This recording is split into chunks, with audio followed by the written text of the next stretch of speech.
Representando a la sede regional noreste en el estado de Tamaulipas, la Universidad Autónoma de Tamaulipas, y estamos participando con dos trabajos, dos investigadores de aquí de la Facultad de Ingeniería Arturo Narro Siller de la Universidad Autónoma de Tamaulipas, que ambos pertenecen al cuerpo académico consolidado de Medio Ambiente y Desarrollo Sustentable.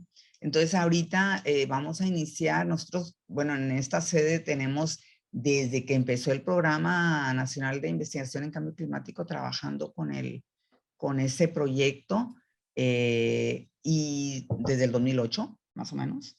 Y ahorita la doctora, que en sus momentos era estudiante, ahora ya está una profesora tiempo completo de aquí de la Facultad de Ingeniería, y ella nos va a presentar el sexto reporte de evaluación del IPCC y los escenarios climáticos para el sur de Tamaulipas. Y de manera muy breve les platico parte de lo que ha hecho la doctora Vargas Castilleja. Ella es ingeniera industrial de formación con una maestría en administración industrial y un doctorado en medio ambiente otorgado por la Universidad Autónoma de Tamaulipas, y se ha desarrollado con líneas de investigación como cambio climático en cuencas, el manejo de recursos hídricos y vulnerabilidad y desarrollo sustentable. Entonces, bueno, pues ella es miembro del Sistema Nacional de Investigadores y participa ampliamente en nuestro cuerpo académico. Y sin más preámbulo, yo los dejo con ella para posteriormente pasar a otra conferencia que está también agendada por parte de la sede regional noreste, que nos impartirá un doctor también del cuerpo académico. Bienvenida, Rocío, y buen día para todos. Muy bien, pues muchas gracias. Muchas gracias, Jenny. Muchas gracias a todos. La verdad es que no quiero dejar pasar por alto ni al último el agradecer y el felicitar al PIN, porque en estos 11 años de manera ininterrumpida han puesto todos sus esfuerzos para promover la participación de toda la comunidad académica, no solo de México, sino también ya de 3 años atrás de América Latina. No nos ha detenido la pandemia, aquí estamos y eso es verdaderamente una labor muy loable. Nosotros como sede, yo particularmente he visto crecer este proyecto desde el primer congreso y me siento muy afortunada de permanecer, de estar aquí. Y bueno, también, ¿verdad? Evidentemente agradecer a la sede noreste para invitarnos, por invitarnos siempre a participar de manera muy activa, y a la audiencia que nunca falla, ¿no? Que siempre estamos aquí año con año picando piedra, levantando la voz, mostrando lo poco o mucho que al final del día buscamos impactar en todos los sentidos, no solo en la ciencia, porque estos foros justamente son para ir más allá de una publicación, ir más allá de un foro o de una conferencia, ¿no? Alzar la voz y que los tomadores de decisiones, muchas cosas no están en nuestras manos, las escuchen y las tomen en consideración. Eso es lo que buscamos, ¿no? Bien, pues en estos días realmente yo no quiero extenderme mucho en la parte de qué nos ha indicado en este sexto reporte, de este último ciclo de evaluación que tuvo el IPCC, muy exhaustivo, por cierto. Ya lo han venido comentando en estos días. Y pues bueno, hemos visto que los hallazgos que el IPCC ha encontrado a través de la revisión de miles de papers, pues ponen en evidencia un clima inequívocamente cambiante, ¿no? Con sequías más intensas, eventos hidrometeorológicos extremos, con impactos verdaderamente preponderantes en la salud, en la economía, en la infraestructura física, en la agricultura, en la actividad industrial, etcétera, ¿no? Vemos cada vez problemas que se agudizan en términos de de recursos hídricos, reducciones en lo que es la parte de los niveles acuíferos, que es un tema verdaderamente preocupante para México. Vemos que las suficiencias volumétricas hídricas cada vez son menores. Vemos modificaciones de ecosistemas importantes, estrés hídrico, incremento en islas de calor, pérdidas de biodiversidad, reducciones de espejo de agua, cambio de vegetación, es decir, una serie de impactos que ya los palpamos, que ya los estamos observando quizá con mayor detalle. Y bueno, aquí es muy, muy importante justamente la parte del dato, ¿no? La ciencia de los datos, la generación de estos, y bueno, todo ello con el objeto de que sean considerados en las planeaciones, en los programas, en los planes. Si me permiten, voy a compartir mi pantalla en este momento. Hace un rato como que no tenía aquí el permiso, pero creo que si fueran tan amables solo de confirmarme que pueda visualizarse. Sí se ve, doctora. Muy, muy bien, muchas gracias. Voy a ponerlo en pantalla completa. Ya lo hice, no sé, debe estar en proceso de... Sí, sí se ve. Ya quedó, ¿verdad? La pantalla completa. Muy bien, pues bueno, esta imagen justamente es la portada de este último reporte del IPCC. Desde finales de los años 80, el IPCC ha estado trabajando arduamente con ello y con todo lo que son las COPs, las convenciones, los convenios, etcétera, que se han venido dando en las últimas décadas, pues nos ponen cada vez más en la mesa la emergencia climática en la que nos encontramos y evidentemente pues un escenario de inacción pues trae retos de cambio climático para México muy, muy enormes, ¿no? Hablando de algunos datos muy particulares que bien a bien escuchaba en su momento del doctor Estrada, que me parecen interesantes, importantes, relacionados con las pérdidas anuales iguales o mayores al 5% del PIB por cambio climático, las pérdidas en los rendimientos de entre el 5 y el 20% en las próximas décadas para México en términos de agricultura. Y bueno, la agricultura que básicamente nos representa en México del maíz, pues al final del día dejará de ser redituable bajo un esquema de temporalidad, ¿no?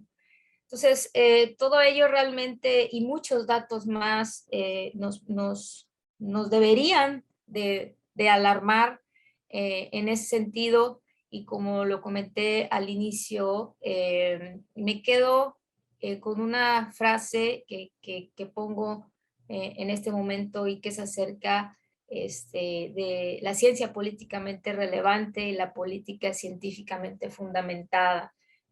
Una frase que la doctora Conde recientemente tuvimos con una ONG en la que me siento afortunada de colaborar. Tuvimos un taller justamente de cambio climático con colegas, con compañeros, con amigos de Nicaragua, y justamente se tocó el tema, ¿no? de que cambio climático pues es un problema, así como científico, como político, también es un tema ético, ¿no? Y no pues únicamente cuestiones ambientales y físicas, ¿no? Realmente es que cambio climático requiere de ciencia y de política, ¿no? En el contexto de lo que es la justicia climática, ¿no? Entonces, evidentemente, urge la participación de científicos, pero también urge el interés, la voluntad política de verdaderamente aplicar los programas, de verdaderamente implementar, instrumentar correctamente lo que se propone a través de los planes.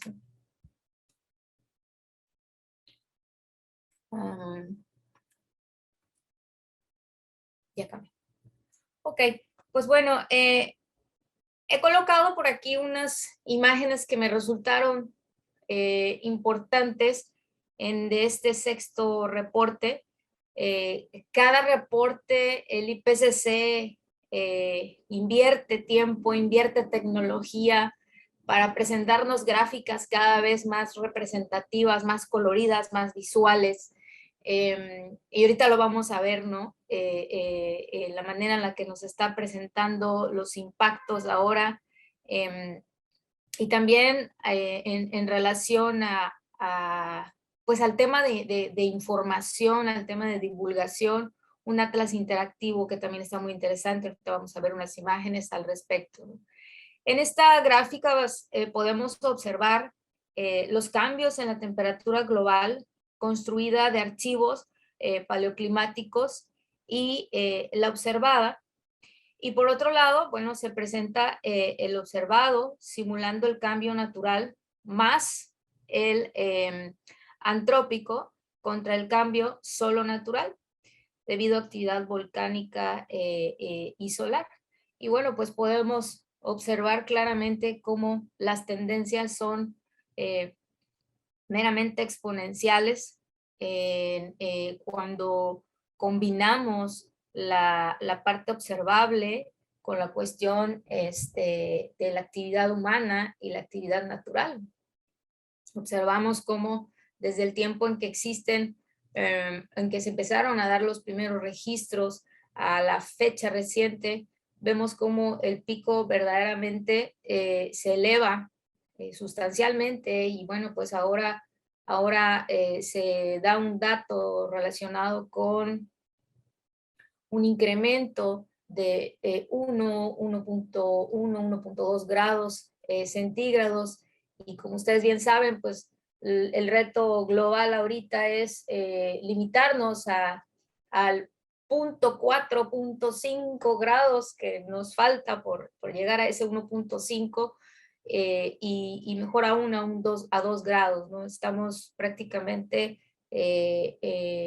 a contrarreloj y ahorita lo vamos a ver con un pequeño ejercicio que nos permitimos hacer para mostrar más o menos, ¿no? Cómo se estima que se comporte la temperatura y la precipitación en 3 municipios de nuestro estado de Tamaulipas, que son meramente importantes por su actividad, ¿no? Paso a la siguiente. Esta es otra imagen que me resulta verdaderamente interesante, creativa, por qué no decirlo, que está contenida en este sexto reporte, y es prácticamente el continente, el globo, ¿no? Los continentes representados si alcanzan a visualizar, ¿no? La imagen, pueden figurar en su mente que está ahí representado los continentes de manera en tipo hexágono, mejor dicho, las regiones. Y podemos observar justamente ahí el cambio climático, bueno, cómo está ya afectando a todas las regiones habitadas del mundo, con influencia humana, y que, bueno, esto contribuye a muchos cambios observados en el clima y extremos climáticos, ¿no? Podemos centrarnos en la región de nuestro interés, en este caso en la región norte de Centroamérica. No sé si ya mi cursor se logra visualizar. Bueno, pudiera usar el apuntador, pero...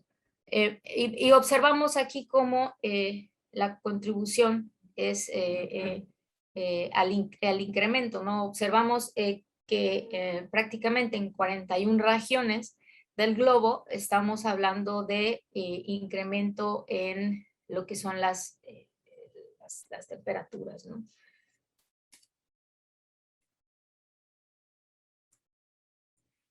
Otro de los productos innovadores interesantes, independientemente de todos los hallazgos que se resaltan en este sexto reporte de evaluación, que como lo comenté en un principio, los han venido destacando, es este atlas interactivo que nos permite de manera muy rápida valorar, visualizar, comprender, observar algunas variables, tanto para el año base como para el clima futuro, para diferentes modelos de circulación general, bajo diferentes periodos, en diferentes estaciones. Es decir, es un producto verdaderamente interesante y una buena fuente de información justamente para actualizar lo que son los PET, los PACMUNES, etcétera, ¿no? Yo quise mostrar en esta diapositiva, resaltar la región de Centroamérica, la región que prácticamente cubre México. Y bueno, aquí podemos observar, a mí me tapa un poquito la barrita de los controladores del Zoom, pero bueno, en esta imagen justamente podemos observar cómo se comporta o qué sucede con lo que es la temperatura, lo que es el porcentaje, o digamos, no el porcentaje, los grados centígrados en que se ha venido elevando la temperatura en una clima de referencia de 1981 al 2010, que es una serie que también se ha utilizado mucho para valorar los climas base. Y aquí estoy mostrando esta imagen que es a un horizonte, digamos, medio. Ahora los horizontes de los nuevos escenarios de este sexto reporte están en lo que es un horizonte cercano, ¿no? Mediano, lejano, y por ejemplo el cercano, que es el ejercicio que yo les voy a mostrar ahorita, data del 2021 al 2040, y el medio, que es del 2041 al 2060. Y yo hice la simulación eligiendo el escenario medio, perdón, el horizonte medio para el SSP2 4.5.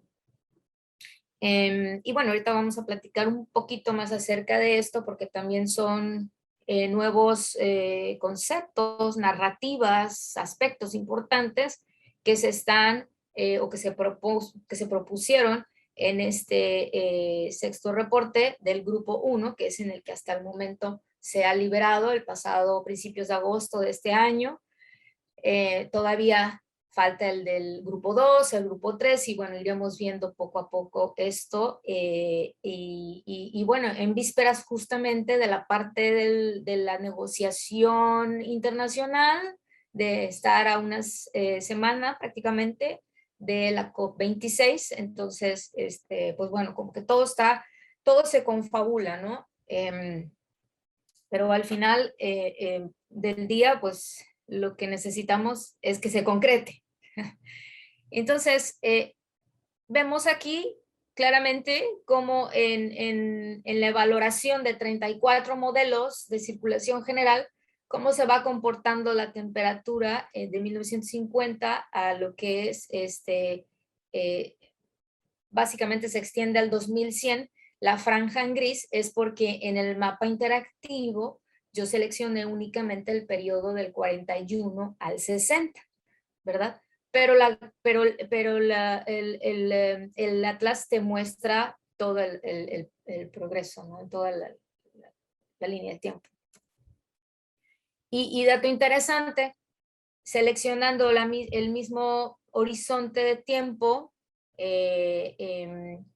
para los mismos modelos, el mismo clima base, pero para un escenario, digamos, un poco más severo en sus narrativas, ahorita lo vamos a ver, y vemos cómo la tendencia se exponencia aún más, ¿no? Me regreso al 4.5 con un forzamiento de 4.5, forzamiento radiativo. Vemos cómo a un 8.5 evidentemente se eleva el incremento de temperatura para la región de centro del norte de Centroamérica. Y luego, ¿qué sucede para el caso de la precipitación? Para el escenario 2, 4.5, mismo horizonte, mismos modelos, misma clima base, y vemos una tendencia a la reducción que si lo valoramos con el 5.8.5, pues evidentemente la reducción de la precipitación se ve más observable, ¿no? Más acentuado.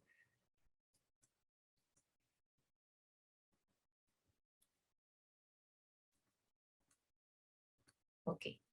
Esta es otra imagen también interesante. Vemos muy comúnmente en los reportes del IPCC estas gráficas tipo penacho, ¿no? Que nos muestran las trayectorias y los comportamientos de los escenarios. Y esta gráfica me resulta interesante. Vemos cómo la dispersión, la brecha entre cada uno de estos escenarios es verdaderamente representativa. Y aquí podemos observar, ¿no?, cómo la temperatura global de la superficie pues continuará incrementándose hasta la mitad prácticamente del siglo, bajo todos los escenarios de emisiones. Si observamos la gráfica, prácticamente todos a mitad de siglo van hacia arriba. Y pues bueno, el calentamiento de 1.5 y 2 grados se verá excedida en el presente siglo XXI, al menos que, pues evidentemente, profundas reducciones de dióxido de carbono y de otros gases ocurran en las siguientes décadas, ¿no? Y así también en este informe se muestran este tipo de gráficas para otros gases, ¿no? El metano, por ejemplo, ¿no? Entonces, pues estas representaciones en realidad es que nos muestran de manera muy gráfica cómo se comportan estos nuevos escenarios y qué es lo que ocurrirá, ¿no?, en diversas regiones del planeta. Hablando un poquito acerca de los SSPs para el clima futuro, que son los utilizados en este sexto reporte, y son los escenarios que deberán utilizarse para todos los estudios que se generen por lo menos en los próximos 4 a 5 años aproximadamente. Estos nuevos escenarios pues integran trayectorias socioeconómicas cuyas narrativas consideran aspectos socioeconómicos debido a las acciones de mitigación y adaptación proyectados al 2100. Se integran a los escenarios de emisiones para conformar escenarios bajo diversas políticas, ¿sí? Digamos, los números previos al forzamiento radiativo son narrativas muy particulares que básicamente definen, por ejemplo, aquí en esta gráfica, como podemos observar, para el SSP1, digamos que define es un escenario con una narrativa de su sostenibilidad. El SSP2, lo vemos a la mitad, justamente a la mitad del camino. El SSP3, conocido como un camino rocoso, en donde ahí prácticamente es que se incluyen ciertos factores tales como el desarrollo tecnológico, como los cambios en la generación de energía y uso de suelo, condiciones económicas, regionales, crecimiento de población, etcétera, ¿no? Son aspectos que se consideran en estas narrativas de estos escenarios socioeconómicos, Y particularmente me voy a centrar, y por eso lo puse en un círculo rojo, para este ejercicio que voy a mostrar de estos municipios de nuestro estado de Tamaulipas, me centré únicamente en el SSP 5 por ser, digamos, un escenario que es sobre el que estamos, independientemente de los esfuerzos que se están haciendo, no solo en México, pocos o muchos, sino en las regiones. Digamos que es un escenario, y que así lo definen, como un escenario de fe, ¿no? Un escenario esencialmente de fe para manejar efectivamente los sistemas sociales y ecológicos en la competitividad de los mercados, en la innovación y en la participación de la sociedad para reducir un rápido crecimiento tecnológico y desarrollo del capital humano como la ruta para alcanzar el desarrollo sustentable. Pero este escenario persiste, insiste y no deja atrás el uso de los combustibles fósiles, ¿no? Entonces, en resumen, es un escenario con una narrativa en donde hay acciones de mitigación, ¿sí? Pero hay poca adaptación. Seguimos produciendo, seguimos bajo el mismo precepto del uso de las energías, de los combustibles fósiles, y le apostamos con menor ímpetu a la parte de adaptación. Entonces, contextualizando un poco la parte del ejercicio que yo quiero mostrar ahorita utilizando estos nuevos escenarios del IPCC, y a través del uso de herramientas, que la verdad es que también esa gran ventaja o esa,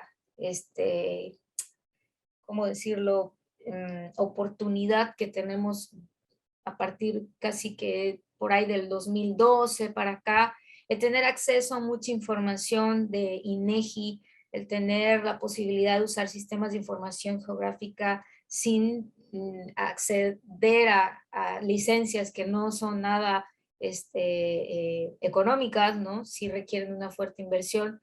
Todos estos recursos realmente, pues, hemos tratado de aprovecharlos para generar estudios de esta naturaleza. Entonces ahorita yo quiero aquí mostrarles una contextualización muy rápida de lo que son la zona conurbada del sur de Tamaulipas, que es una de las regiones con mayor actividad económica,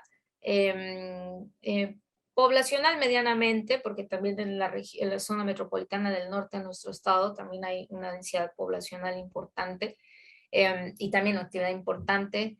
Pero aquí tenemos digamos, tenemos muchas particularidades como región, puerto costero, en relación a que estamos prácticamente rodeados de cuerpos de agua. Estamos a un nivel de mar realmente preocupante. Aquí muestro rápidamente algunos indicadores de la población que tenemos en nuestra zona metropolitana, el total de viviendas. Como podrán observar, Tampico y Ciudad Madero son municipios muy pequeños. Ciudad Madero es el municipio más pequeño de los 43 municipios que tiene nuestro estado. El más pequeño, pero uno de los más vulnerables. Tenemos una gran cantidad de asentamientos irregulares, bueno, entre muchas otras problemáticas, ¿no? Que aunque la superficie territorial es muy pequeña, realmente hay mucha vulnerabilidad en todos los sentidos. Número de personas en localidades rurales y en localidades urbanas, vemos que verdaderamente, por ejemplo, para el caso de Altamira, que es el municipio con mayor superficie territorial, el 92% de la población vive en localidades urbanas, Este tipo de indicadores son interesantes porque al final del día nos marca la pauta de conocer los peligros, las amenazas en las que rodea al municipio y los impactos que esto tendría en la economía, en la población, etcétera, ¿no? El riesgo de inundación al que se exponen las manchas urbanas del sur de Tamaulipas, pues con estos datos realmente sí nos deja ver que es verdaderamente importante, ¿no? La actividad preponderante en estos municipios básicamente es la actividad petroquímica, la actividad de refinación, agrícola, comercial, turística, y bueno, que evidentemente son las afectadas por un evento hidrometeorológico extremo. Dato curioso es que en estos municipios sucede que, y seguramente no solo en estos, sino en muchos en México, no pasamos por una depresión tropical, una tormenta tropical, ni siquiera un huracán categoría 1. Nos hemos librado en muchas ocasiones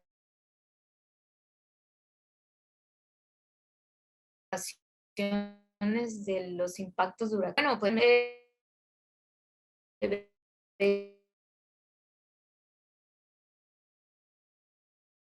pues de consísticos, los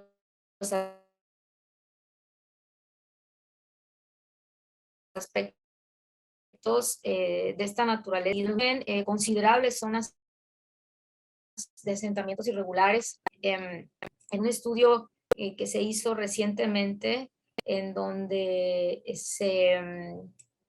digamos, se planteó el supuesto, el escenario supuesto de si el mar se incrementara 5 metros sobre el nivel del mar, que ya no es un escenario utópico en realidad. ¿Cuánta de la superficie de estos 3 municipios se vería totalmente cubierta de agua? Y podemos ver que de los 93 kilómetros cuadrados de Tampico, el 63% se perdería. O sea, el 63% del municipio de Tampico, bye, ¿no? En Altamira un 14.1%, y el Madero, con sus 46.6 kilómetros cuadrados, casi el 40% del municipio de Madero se vería totalmente perdido ante un incremento del nivel del mar de 5 metros, o bien territorio que se encuentra por debajo de la cota de 5 metros sobre el nivel del mar. Esto fue un análisis que hicimos en el 2018 y en 2020 con el doctor Tobar y con nosotros como cuerpo académico. Visitamos algunas zonas, algunas colonias verdaderamente vulnerables, y créanme que a la vista se palpa la vulnerabilidad, a la vista se palpa la sensibilidad del sistema, y a la vista se palpa la necesidad de adaptarnos como municipio. Y estos escenarios que se plantearon realmente se relacionan con la historia de los impactos de huracanes en estos 3 municipios del estado. Como dato histórico e insuperable, a Dios gracias, hasta el momento,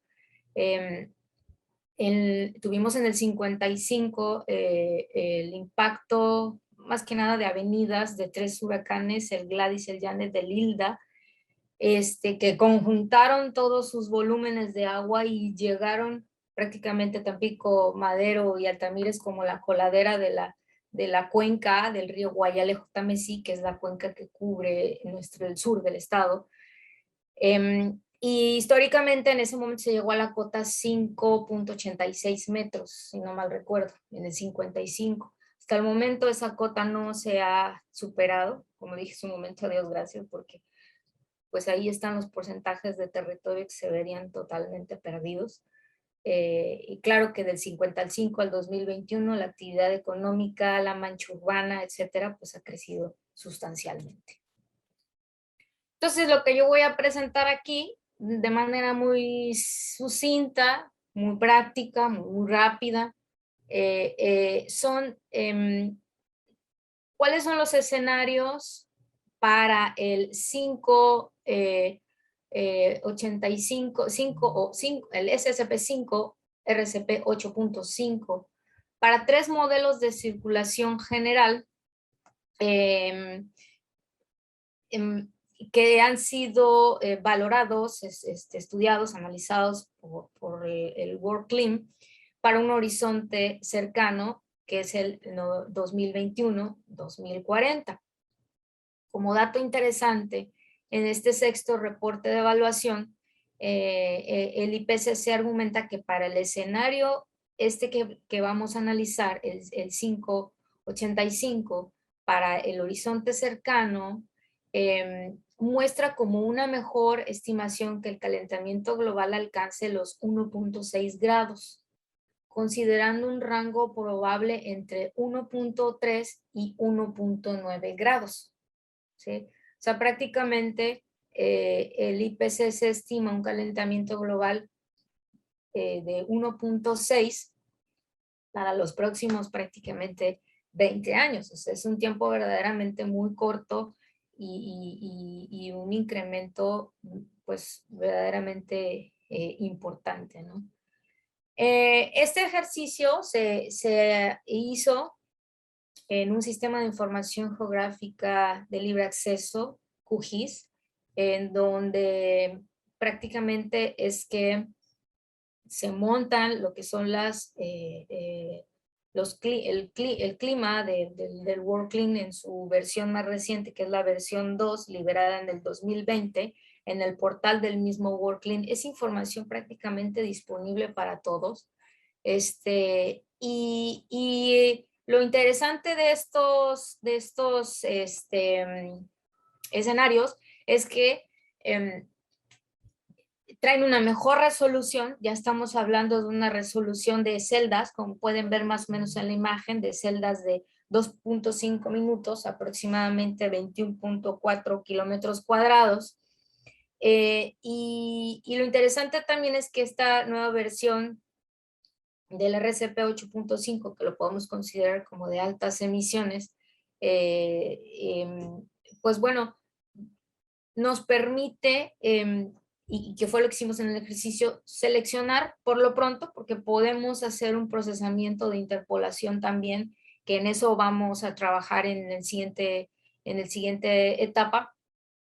Podemos seleccionar un punto geográfico particular, que aquí la ventaja es que pues municipio de Tampico Madero es muy pequeño. Estamos hablando que el tamaño de la celda es 21 kilómetros cuadrados aproximadamente, y Ciudad Madero tiene una extensión de 46.6 kilómetros cuadrados. Entonces, prácticamente cubre una buena proporción de la región. Entonces, seleccionamos 3 puntos geográficos particulares de cada uno de estos municipios y extrajimos lo que son el clima base, reitero, del WorldClim versión 2.1, y elegimos 3 modelos de circulación general. Estos modelos de circulación general son producto del CEMIP 6, de lo que es el proyecto de intercomparación de modelos de clima acoplados en su fase 6, y lo que elegimos fue un modelo de China, un modelo, el CNRM de Francia, y un modelo de Japón, el MIROC 6. Reitero, para un punto en específico. Y bueno, estos nuevos escenarios pues resultan del forzamiento radiativo al 2100, similares a los incorporados en el AR5 del IPCC, del proyecto del CEMIP 5, pero bueno, ahorita estamos hablando de escenarios que incorporan una mayor resolución, de escenarios que consideran ciclos biogeoquímicos, entre algunos otros aspectos importantes. Y lo que podemos observar aquí en la tabla, de manera muy, muy gráfica, es justamente el clima base, o las normales climáticas para ese punto geográfico, para el municipio de Tampico, vemos en este caso, la precipitación acumulada de 999 milímetros anuales de lluvia, y en la segunda columna vemos cuál es lo que es la precipitación que el modelo de circulación general nos proporciona en ese punto geográfico, y entonces observamos en la tercera columna lo que es la anomalía en términos de milímetros, que viene siendo prácticamente lo que es el modelo, el clima futuro menos el clima base. Y de esa manera, bueno, contrastamos lo observado con el futuro que propone ese modelo en particular. Y el dato interesante que nos deja más claro el comportamiento, pues es el porcentaje de precipitación, ¿no? Esa anomalía, ese porcentaje más menos de precipitación que se verá afectada, ¿no? por bajo el escenario 5, 8.5, ¿no? Y entonces, aquí lo interesante es ver cómo se comportan los modelos de manera mensual, ¿no? Al final del día, por poner un ejemplo, las planeaciones en términos de agricultura, de usos y aprovechamientos del agua, los balances hídricos, etcétera, pues bueno, se realizan de manera mensual. Entonces, es bien importante tener estos datos para que esos inventarios, para que esos balances, pues sean lo más reales posibles, ¿no? A lo que es el comportamiento del recurso, entre muchos otros aspectos que se deben de considerar. Y aquí observamos cómo para el mes de septiembre, para el modelo justamente chino, el BCC, vemos cómo se ve incrementada en un 15, 16, casi 16%, un 20% las lluvias en septiembre, y vemos esa famosa sequía interestival que le llamamos, ¿no? Cómo se ve reducida la precipitación para el mes de julio en casi un 17%, ¿no? Y luego vemos para el modelo Mirox 6 japonés, como la precipitación se reduce casi 24%. Y también lo mostramos esto de manera gráfica. Observamos en la línea azul prácticamente lo que es el clima base.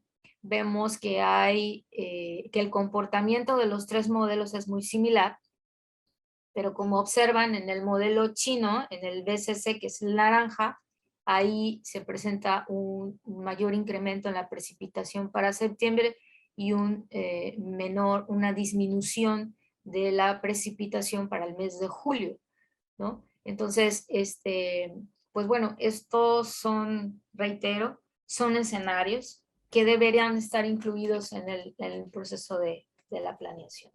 Aquí vemos qué pasa con las temperaturas. De igual manera, vemos el clima base, vemos lo que es la temperatura para los tres modelos de circulación general, y vemos el porcentaje que para todos los modelos, todos los casos es a incrementarse la temperatura, ¿no? Vemos porcentajes que oscilan entre el 6, el 3, 4% de incremento mes a mes de la temperatura, que bueno, ya a nivel anual, y esto es la temperatura máxima, las temperaturas máximas, estamos trabajando en obtener las temperaturas medias.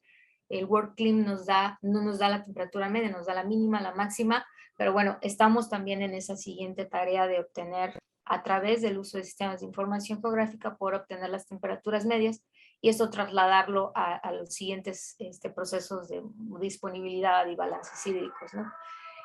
Aquí vemos la gráfica, cómo se comporta la temperatura para Tampico. Vemos que los tres modelos están por arriba de lo que es el escenario base, ligeramente por arriba, pero bueno, vemos que ahí está el incremento.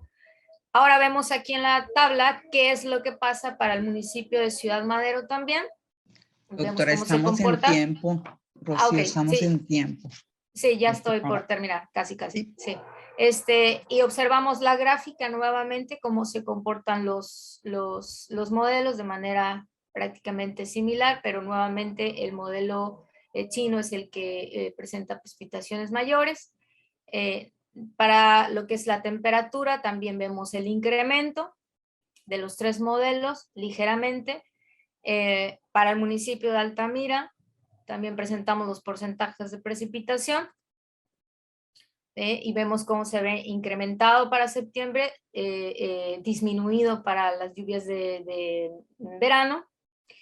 Y para el caso de la temperatura máxima de Altamira, vemos que hay una mayor brecha entre el clima base y lo que nos indican los modelos, ¿no? Entonces, prácticamente como conclusiones, ¿no? La precipitación anual no cambiará de manera significativa en los tres modelos, pero sí para los meses de julio y septiembre. Evidentemente se requerirá estudiar cómo impactarán estos cambios en los ecosistemas de los tres municipios. Principalmente lo que nos preocupa es el sistema lagunario. Las proyecciones de precipitación de septiembre indican que lloverá más durante ese mes y bueno, esto puede repercutir en el incremento de riesgos de inundación. Para los tres modelos tienen un comportamiento similar a reserva del chino, que presenta un comportamiento ligeramente severo con respecto a los otros modelos. Y bueno, esto pues todavía queda por analizar la sensibilidad de ellos en un evento, por ejemplo, como una canícula, ¿no? Para el caso de la temperatura, pues bueno, la diferencia de las temperaturas medias mensuales del clima base y de la temperatura máxima proyectada, pues se pueden presentar en incrementos considerables en la época de invierno. Tendremos inviernos más calurosos, más calientes, y el municipio de Altamira básicamente es el que, con base en las proyecciones, se ve mayormente afectado, es decir, un clima, una temperatura pues más calurosa. El incremento anual de la temperatura máxima hace aproximadamente de 1 grado centígrado para los tres modelos, para los tres municipios. Entonces, pues bueno, pero estamos hablando de aproximadamente 20 años. Y bueno, evidentemente hay mucho trabajo emergente que se debe de hacer, hay mucho trabajo relacionado con la instrumentación y la implementación de las medidas de adaptación y mitigación que están plasmadas en el PEC de nuestro estado. Tenemos el PACMUN del municipio de Ciudad Madero, que plasma 9 estrategias de adaptación, las cuales son verdaderamente relevantes y que deben de, pues, de llevarse ahora sí que a la acción. Y bueno, definitivamente, dada la posición geográfica y la vulnerabilidad de estos tres municipios, es necesario desarrollar, ¿no? Territorios resilientes, ¿no? Priorizando la parte de los efectos del cambio climático y en ese sentido utilizar los escenarios climáticos futuros, ¿no? Y bueno, básicamente muestro aquí algunas referencias, no sé, más adelante podríamos compartir esta presentación para que todos puedan acceder a lo que es los resultados de este primer ejercicio de simulación de clima futuro para los tres municipios de la zona metropolitana del sur de Tamaulipas. Muchas gracias. Muchas gracias, doctora Rocío Vargas. Algunas personas estuvieron preguntando por el chat, por si tienes oportunidad de consultarlo, y si hay oportunidad al final, le damos paso a algunas preguntas. Los tiempos están bien comprometidos, entonces vamos ahí sí, algunas personas se interesaron en algunas cuestiones de las que mencionaste. Bien, entonces ahora tenemos la participación del doctor René Bernardo Elías Cabrera Cruz con la ponencia Potencial de riesgo genotóxico de material de dragado de puertos. Les voy a dar una semblanza breve del doctor René Cabrera. Él actualmente es profesor investigador de tiempo completo en la Facultad de Ingeniería de la Universidad Autónoma de Tamaulipas. Pertenece también al cuerpo académico de Medio Ambiente y Desarrollo Sustentable, que es un cuerpo académico consolidado. Él tiene el reconocimiento del perfil PRODEP y integrante del Sistema Nacional de Investigadores. Pues tiene un amplio currículum. El doctor Cabrera es miembro de la mesa directiva actual de la Asociación Nacional de Ciencias Ambientales, ANCA. Es presidente del comité científico de este congreso también. Su línea de investigación es el desarrollo sustentable, vulnerabilidad, calidad y evaluación de impacto ambiental, manejo de residuos sólidos y peligrosos, y entre algunas otras áreas de las ciencias ambientales. Él es doctor en química por la Universidad Autónoma de Hidalgo. Es profesor también emérito de la Universidad de Guerrero. Ha sido profesor y ha dirigido trabajos de investigación de tesis de doctorado, de maestría y de licenciatura en la Universidad de Puebla, de Guerrero, de Hidalgo, de aquí de la Universidad Autónoma de Tamaulipas. Autor de libros, de artículos de investigación en revistas indizadas. Tiene citas en revistas nacionales e internacionales, capítulos de libro, arbitrados. Tiene 2 desarrollos tecnológicos en la categoría de software, 3 informes técnicos, muchas memorias en extenso y memorias arbitradas. Ha participado en muchos congresos nacionales e internacionales, por mencionarles algunos, muchísimos, y ha dirigido tesis de doctorado, licenciatura y maestría en las diferentes instituciones que él participa. Pues dejamos este espacio para el doctor Cabrera. Bienvenido, doctor. Muchas gracias. Voy a compartir la pantalla. Buenas tardes. No le sé muy bien al Zoom. Quiero que por favor me digan si pueden observar mi presentación, maestra. Sí, se ve muy bien. Gracias. Nada más ponle en manera de presentación. Creo que ya está.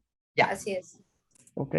Gracias. Disculparán que no me sé muy bien esta plataforma. Buenas tardes. Bueno, pues en los eventos del 11º Congreso Nacional de Cambio Climático y ya tercer Congreso Latino de Investigación en Cambio Climático en la sede regional noreste, en la Facultad de Ingeniería Arturo Narro Siller, pues vengo a presentarles en conjunto con la maestra Juana Treviño Trujillo, un trabajo que se llama Potencial de Riesgo Genotóxico de Material de Dragado de Puertos. Como ya mencionaron ahí en mi currículum, soy integrante del Cuerpo Académico Medio Ambiente y Desarrollo Sustentable. Es un cuerpo académico consolidado y este trabajo lo desarrollamos para formar una persona en el programa educativo de maestría en Administración de Zonas Costeras. El contenido de esta presentación es una introducción a lo que es el dragado de puertos, el objetivo del estudio que nosotros perseguimos, una metodología que estamos validando, implementando para estos fines y hablar de los resultados y discusión que obtuvimos en este proyecto muy específico y algunas conclusiones que hemos sacado. Bueno, cuando estaba yo escuchando la ponencia de la doctora Rocío, me ponía yo a pensar en que, ¿por qué les vengo yo a hablar de dragado de puertos en un congreso de cambio climático? Pues por muchas razones. Una de ellas es que la cuestión del cambio climático lleva a una alteración de los ciclos hidrológicos en el mundo. Y inclusive todo el material que llega a donde están los estuarios de los ríos, como es en el caso del río Pánuco en Tampico, bueno, pues llega a que se vean muy afectadas las distribuciones, digamos, normales de sedimentación con estos alteraciones en los patrones hidrológicos. Eso por un lado, ¿no? Y por otro lado está la cuestión de que pues nos enfrentamos a una realidad que es una realidad económica versus una realidad social versus una problemática ambiental.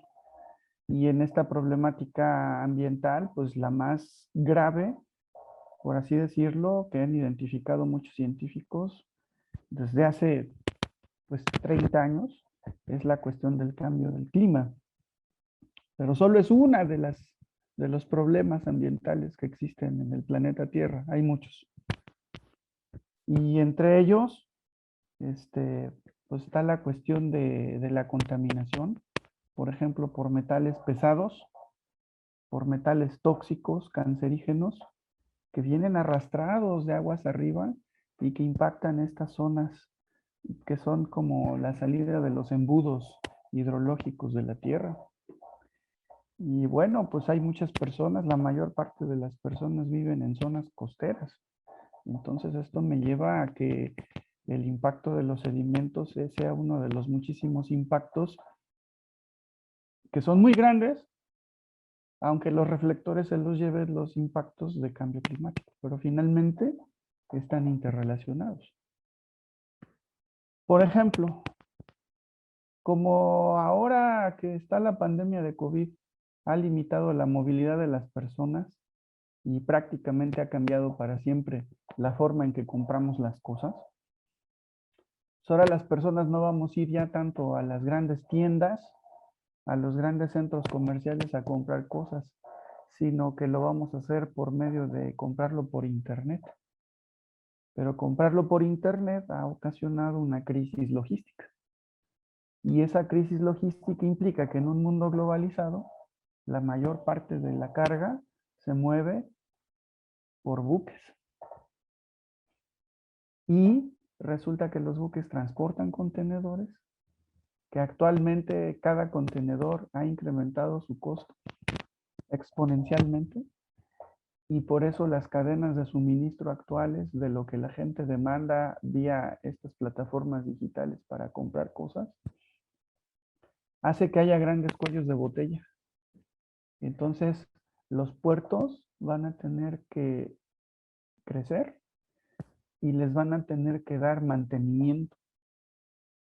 Y hay muchos puertos que son están ubicados en un río, como es el caso en México del puerto de Tampico, del puerto de Tuxpan, el de Dos Bocas.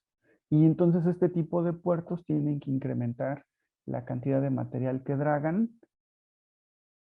para que puedan entrar los buques. Además, en un puerto como los que mencioné, está limitado al tamaño de los buques que puede recibir, pero bueno, son puertos que están actualmente vivos y funcionando.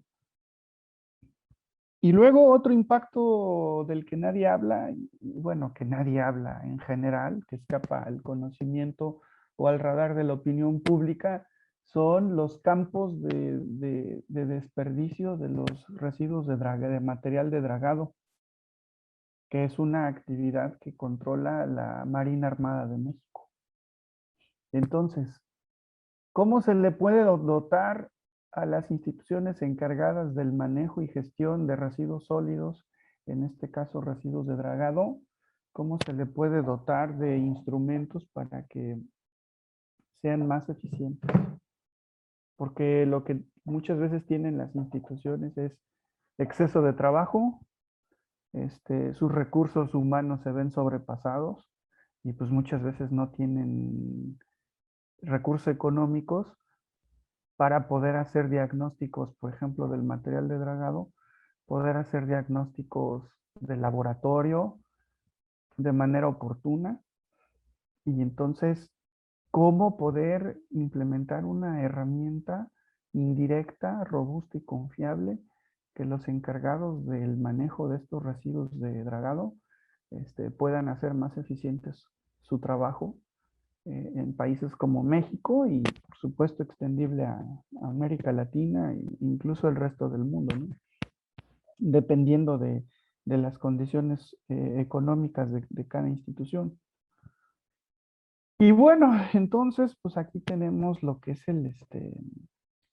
la cuestión de la zona costera, que es una interfase mar-tierra y que llegan los sedimentos cargados de nutrientes, pero también ahora cargados de otras cosas que provienen de la actividad humana aguas arriba. Si estos lugares donde llegan los sedimentos, tenemos cuestiones agrícolas, tenemos cuestiones mineras, tenemos cuestiones industriales y tenemos cuestiones urbanas, ¿qué es lo que llega en el sedimento aguas abajo?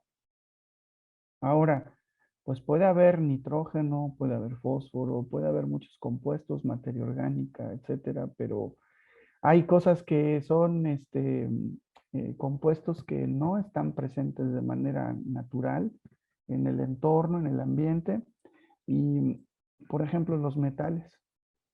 Y entonces se les llaman compuestos que son antropogénicos, son originados por el hombre.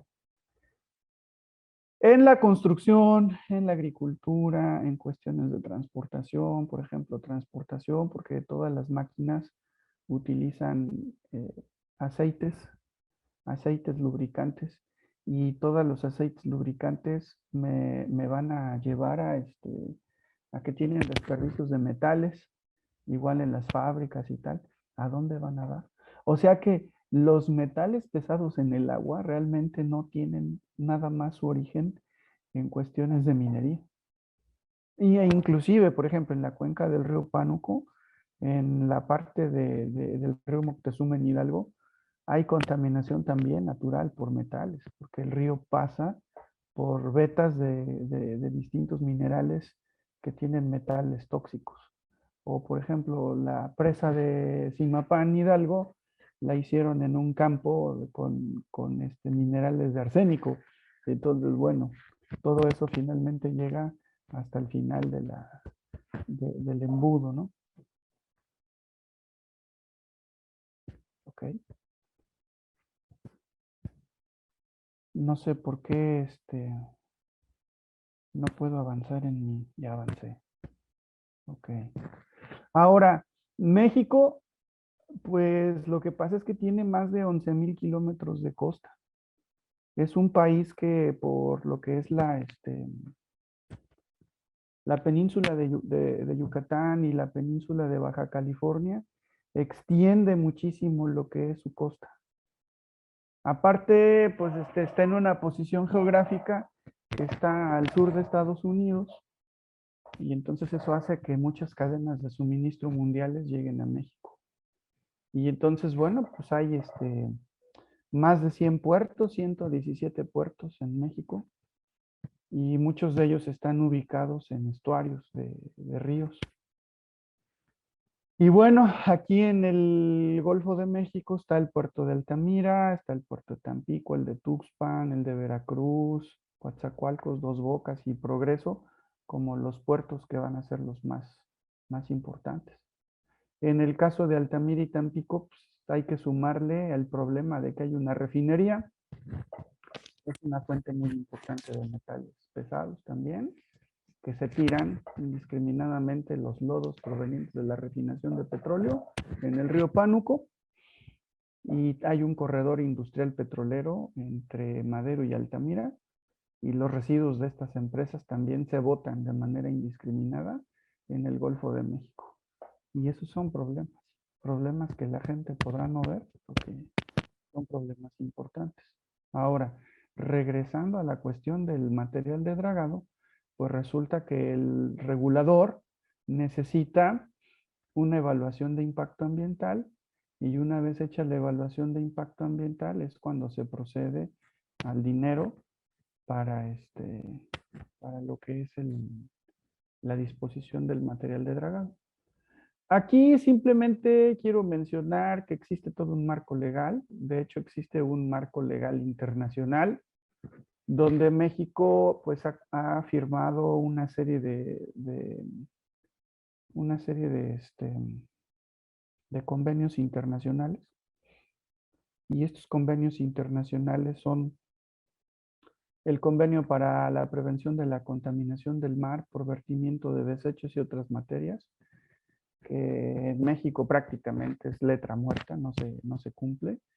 El protocolo de 1996 para darle seguimiento al convenio de 1972, y algunas directrices de la Organización Marítima Internacional para el manejo de material de dragado en 2017. Eso se ha reflejado en leyes nacionales, como lo que es la ley de vertimiento en zonas marinas mexicanas, ley de navegación y comercio marítimo, el reglamento para prevenir la contaminación del mar por vertimiento de desechos y los reglamentos en materia de residuos peligrosos y en materia de evaluación de impacto ambiental de la Ley General para el Equilibrio Ecológico y la Protección al Ambiente. Bueno, y aquí pues ya es entrar, ¿no?, en algunos detalles, pues, que en las leyes nacionales para del mar, pues resulta que está ya definido lo que es el dragado, que es el retiro, movimiento, excavación de suelos cubiertos o saturados de agua. Y también establece que los que requieran hacer un movimiento de estos material de dragados tienen que someterse a un manifiesto de impacto ambiental, dependiendo el impacto y la extensión de la zona en modalidad regional o modalidad particular. Generalmente son en modalidades regionales.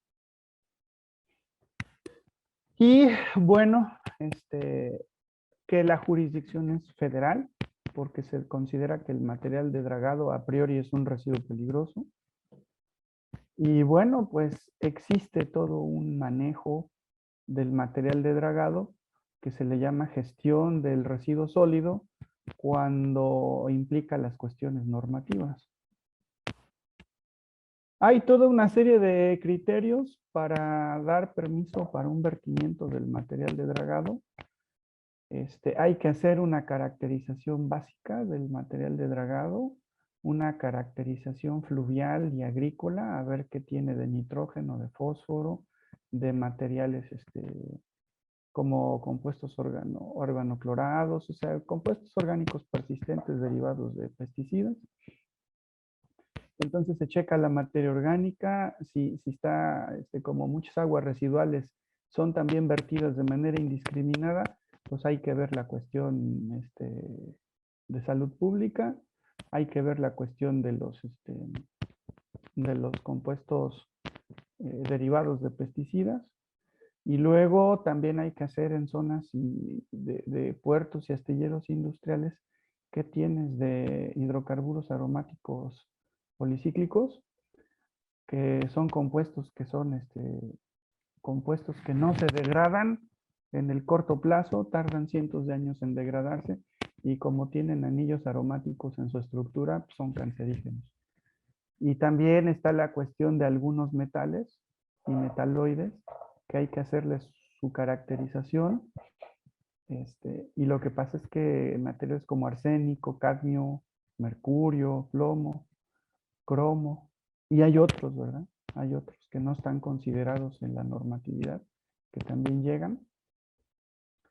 Y bueno, la verdad es de que a veces no alcanza la forma tradicional de cómo puedes establecer tú cuál, por ejemplo, en el caso específico de los metales, cuáles son los que tienen un mayor potencial de riesgo, de causar un daño a nivel genético, una toxicidad a nivel genética. Porque tú nada más te dicen que hagas la concentración de metales, pero bueno, inclusive la concentración de hidrocarburos aromáticos policíclicos o de pesticidas, pero no te dicen por cuáles te tienes que preocupar primero, cuáles son peores, ¿verdad? Bueno, ¿cuál es el objetivo de este trabajo entonces? Evaluar el potencial de genotoxicidad de metales pesados y metaloides presentes en material de dragado de sedimentos en un puerto de altura mexicano localizado en un estuario, en este caso el puerto de Tampico. La metodología la estamos proponiendo con el doctor Juan Carlos Gaetano Yarzún. Estamos desarrollando estos modelos rápidos de evaluación de impacto ambiental. Es el fuerte a lo que yo me dedico, a desarrollar modelos de impacto ambiental que sean rápidos, que sean baratos, que sean robustos, que sean confiables y que relativamente sean fáciles de aplicar por gente que no esté, digamos, muy capacitada o muy especializada en estas áreas de ecotoxicología. Entonces, en este puerto, pues ya hemos considerado 3 grandes variables que me van a dar el potencial de riesgo. Y estas variables son lo que son cuestiones situacionales del medio ambiente, como es la concentración del genotóxico potencial, la presencia anual, la presencia en más de un medio, la permanencia de cuánto tiempo va a estar en el ambiente, cuestiones del elemento o del compuesto químico, como son las variables de los sectores a los que está expuesto, las variables de lo que es cómo está el elemento químico respecto de su estado de oxidación, su efecto por potencial de toxicidad, entre otros. Y luego la cuestión del individuo, la biodisponibilidad, la solubilidad en agua, el coeficiente de bipartición, la vida media de bioconcentración, los órganos blanco afectados, los productos de biotransformación, cuáles son los mecanismos de eliminación de los organismos. Este es interesante porque muchas veces desde el punto de vista de la toxicología, los compuestos químicos que están botados en el entorno no están estudiados, cómo es el impacto en el organismo. ¿Cuál es el efecto biológico de interacción química? ¿Cuáles son las cuestiones de alerta estructural en la estructura del compuesto químico? ¿Y cuál es la toxicidad aguda? Entonces, la combinación entre las cuestiones del ambiente y del individuo, que es el blanco del ataque de estos compuestos químicos, me da la probabilidad de que yo pueda ser afectado en el nivel genético por un compuesto genotóxico. Cuando tengo el elemento químico sobre el individuo, me da el efecto. Cuando tengo el elemento químico y la situación en la que esté en el ambiente y si permanece y tal, me da el peligro. Y la combinación entre la probabilidad, el peligro y el efecto del contaminante me da el potencial de riesgo. Aquí, bueno, simplemente mencionar que tenemos una serie de indicadores. Literalmente no puedo ver bien por este cintillo que está en la parte inferior de mi presentación. Pero bueno, peligrosidad con base a la concentración, peligrosidad con base a su presencia anual, probabilidad por presencia en más de un medio, probabilidad basada en su biodisponibilidad. Y le vamos dando a estos indicadores. Entonces tenemos los criterios, que son estos, 3 criterios, y luego tenemos los indicadores que van a ir teniendo de 5 puntos a 1 punto, dependiendo de los valores que vaya yo sacando en cada uno de estos indicadores. Probabilidad basada en la solubilidad en agua, en el coeficiente de bipartición lípido-agua, en la vida media en un organismo, el factor de bioconcentración, la probabilidad de número de órganos blanco afectados, la probabilidad de daño por productos de biotransformación, la probabilidad de eliminación del organismo, la probabilidad del efecto biológico por interacción química con otros compuestos, la probabilidad basada en toxicidad del agua, en el estado de oxidación, el efecto biológico basado en el potencial de toxicidad, el efecto biológico por el número secundario de efectos reportados, toxicidad in vitro o in vivo, si es que hay datos relevantes, el efecto biológico por toxicidad in vivo o in vitro en sistemas no mamíferos. Y bueno, esto me lleva a una categoría que le hemos puesto un semáforo, ¿verdad? De colores, para indicar si el riesgo va a ser alto, medio o bajo, dependiendo de los puntos que me dé la metodología. De 100 a 75 puntos, potencial de riesgo alto, de 74 a 50 intermedio, de 49 a 25 puntos, potencial de riesgo bajo, y menor de 24 puntos de potencial de riesgo es un potencial de riesgo nulo. Nosotros modificamos esta metodología, entonces le incorporamos una base de datos. Una base de datos Ahí por ahí hay unas personas en la sala de espera, maestra Jenny, para ver si les dan acceso. Entonces, incorporamos bases de datos en internet de donde se pueden sacar estos indicadores, se pueden determinar a partir de estas bases de datos. Y son bases de datos que nos interesaba que estuvieran activas. Incorporamos 150 bases de datos para que los que quieran hacer mejorar esta información tengan a dónde ir.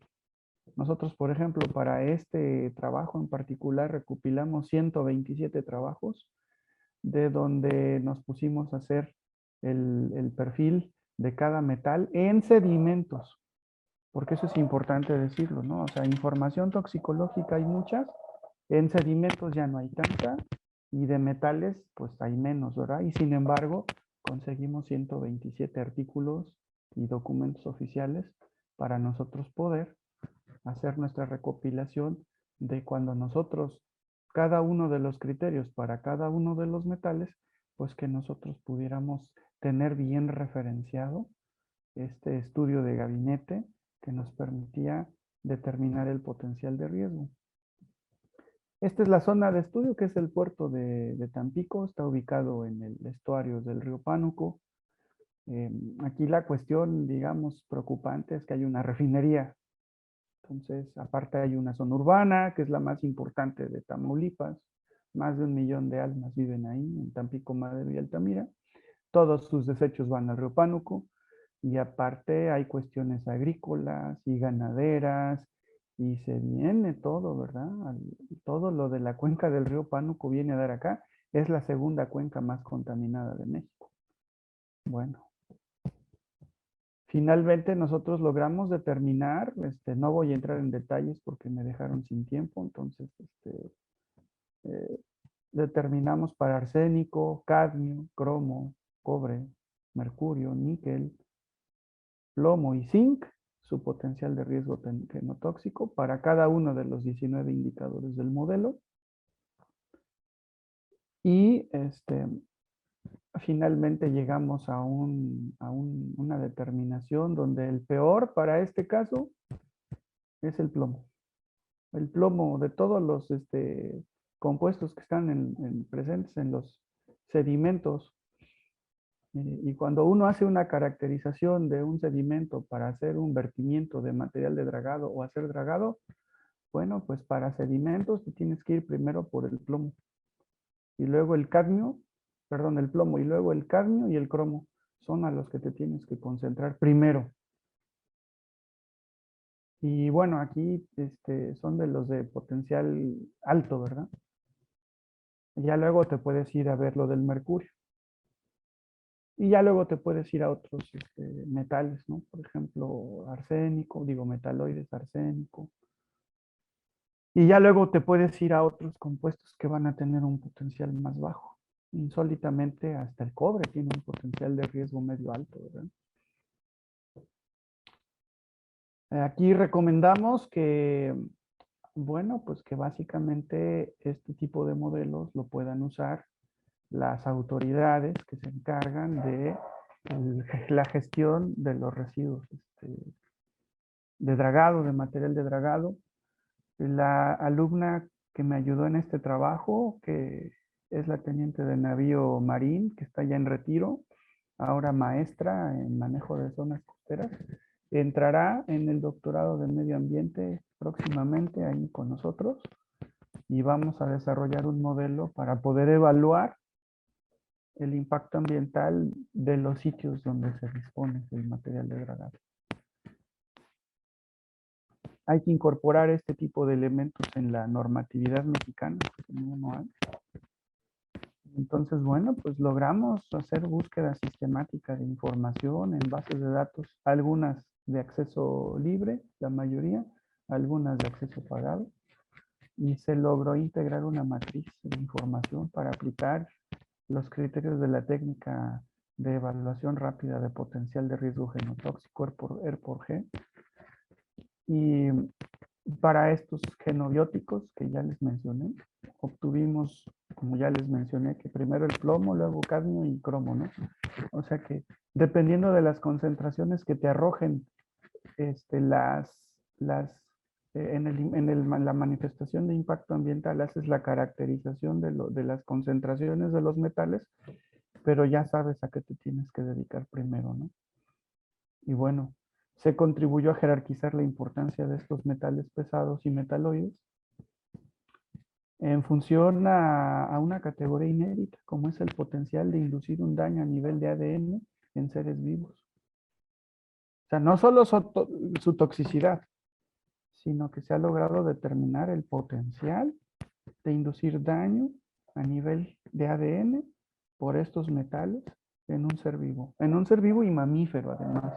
Y eso es preocupante. Por lo menos para mí es preocupante. Yo que vivo acá en Tampico, así como de métete a la playa, ¿no? Pues bueno, ahí vemos, ¿no? Si me meto a la playa, ¿no? Cómete un pescado, híjole, pues son muy ricos, sí me lo como, pero... O los ostiones, ¿no? Tan ricos los ostiones, pero híjole, está duro, está duro. Se determinó que la biodisponibilidad debe incluirse en las evaluaciones de riesgo ecológico y ambiental. Y por supuesto que la limitante de este trabajo fue que a pesar de que conseguimos 127 referencias para hacer nuestro estudio de gabinete dirigido, no hay muchos estudios. En México casi no hay estudios de contaminantes en su nivel de toxicidad y menos de genotoxicidad en material de dragado, ni en América Latina, ¿no? En Inglaterra es donde están más avanzados en este tema y en Finlandia. Y bueno, hay que considerar indicadores más específicos para lo que es solo el material de dragado, porque esta metodología que estamos proponiendo es para evaluar cualquier genotóxico, cualquier compuesto potencialmente genotóxico, cualquiera, en cualquier aire, en agua, en suelo, en sedimentos, etcétera, ¿no? Entonces vamos a hacer una modificación para hacer un instrumento más específico para este tipo de material de dragado. Hay que considerar también, y vamos a validar esto en hidrocarburos aromáticos policíclicos sobre material de dragado y en contaminantes orgánicos persistentes, que son los derivados de pesticidas. Y finalmente, desde el punto de vista de los usuarios, que es la Secretaría Armada de México, para determinar el potencial de genotoxicidad del material de dragado, en este caso que empezamos por metales, es una herramienta que aporta criterio para que el que es el encargado de la gestión pueda hacer una evaluación rápida del material de dragado que te llevan, y se ha revelado que existe la necesidad de contar con guías de calidad de sedimentos para poder aplicar las autorizaciones de en dónde se van a disponer finalmente. Y de esta manera poder coadyuvar a mantener en buen estado ambiental el medio marino y particularmente en los lechos marinos, ¿verdad? Bueno, esperando que haya sido de su atención esta plática, la verdad hubiera querido tener tiempo para hablar más, pero bueno, me dejaron corto de tiempo. Entonces en la sesión de preguntas y respuestas tenemos ahí 5 minutos y aquí está mi correo electrónico por si quieren contactarse conmigo, rcabreracruz@docentes.uad.edu.mx. Ahí vamos a poder interactuar con todo gusto el que me quiera hacer preguntas más específicas. Pues muchas gracias. Ahora voy a dejar de compartir. Dejar de compartir, perfecto, dejé de compartir. Muchas gracias. Muchas gracias, doctor Cabrera. También vi que comentaron algunas cuestiones en el chat, ahorita que es durante su conferencia, por Sí. si quisiera, Ah, ahí en sí, ya el abrí chat. el chat. A ver, vamos a ver. Hay un par de comentarios. Sí. Que sean amables de entrar, que bla, bla, bla, bla, ok. Me parece enriquecedora esta investigación, nos hace recordar que cualquier parte de los procesos de las actividades económicas y comerciales tiene un impacto y por ello al desarrollarlas se debe considerar hasta el detalle más mínimo para llevarlas a cabo de modo eficiente. Es cierto, todo lo que hacemos en la Tierra tiene un impacto, todo, no hay impacto cero. Y estamos en esa disyuntiva. ¿Seguimos con nuestro estilo de vida o nos carga el payaso, por así decirlo, ¿no? Ujú. Muy interesante la investigación del riesgo genotóxico en Tampico debido al dragado de puertos. ¿Ha llegado ese riesgo genotóxico a generar alguna enfermedad o algún efecto físico en las personas, ya sea por la playa o por el consumo de mariscos? Esa de Diego Jafet es una muy buena pregunta. A eso se dedican los estudios de toxicología ambiental. Es difícil establecer una causa-efecto directa, prácticamente que imposible, porque hay muchos compuestos que están a la vez afectando nuestra salud. Pesticidas, nitratos, metales, derivados de petróleo, pesticidas. Entonces, de repente no sabes a quién echarle la culpa de que tú te vayas a enfermar por algo. Puedes establecer probabilidades. A eso se llama el potencial de riesgo. Es decir, usted va a tener mucha probabilidad de que si está usted en contacto con material de dragado o está usted en contacto con algún ser vivo que muchos seres vivos, muchos crustáceos, muchos peces están en contacto con el material de dragado, si tú estás solo en contacto con ellos, puedes tener riesgo de desarrollar un daño en ADN, finalmente cáncer. No se puede llegar a afirmar tajantemente que por los metales tóxicos presentes en el material de dragado haya habido gente que se ha enfermado, pero Tampico es un pueblo de cáncer. Hay mucha incidencia de cáncer. Y justamente hay una gran brecha de conocimiento que no se sabe por qué, a qué echarle la culpa a que la persona pueda llegar a tener cáncer. Son muchos factores. La salud, si bebe, si fuma, si está de buenas, etcétera, ¿no? Si está estresado.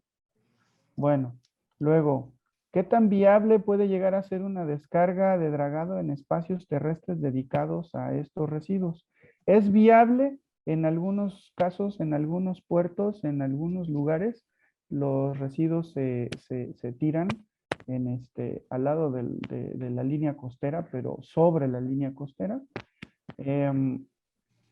A veces se tira todo en el mar porque pues eventualmente las cosas se diluyen en el mar y en la tierra se concentran. Y también es una cuestión de dinero, porque no es lo mismo que el material de dragado tú lo viertas sobre la tierra, es súper más caro que dragarlo en el mar. Y en algunos casos ya se empieza en algunos puertos del mundo, inclusive empiezan a sacar el material de dragado del lecho marino y se lo llevan a una instalación donde le quitan la peligrosidad y donde ya lo empiezan a usar como materia prima para algunas cosas. Y luego dice que si tiene un link para ver su trabajo, no tengo un link para que se pueda ver el trabajo, pero escríbame a mi correo y ahí vemos. Y ya veremos, dijo un ciego, ¿no? Gracias. Muchísimas gracias, doctor Cabrera. Y bueno, pues ha sido la participación de la sede noreste en esta 11ª versión del Congreso de Cambio Climático Nacional y el tercero latinoamericano. Muchas gracias a los organizadores y buenas tardes para todos.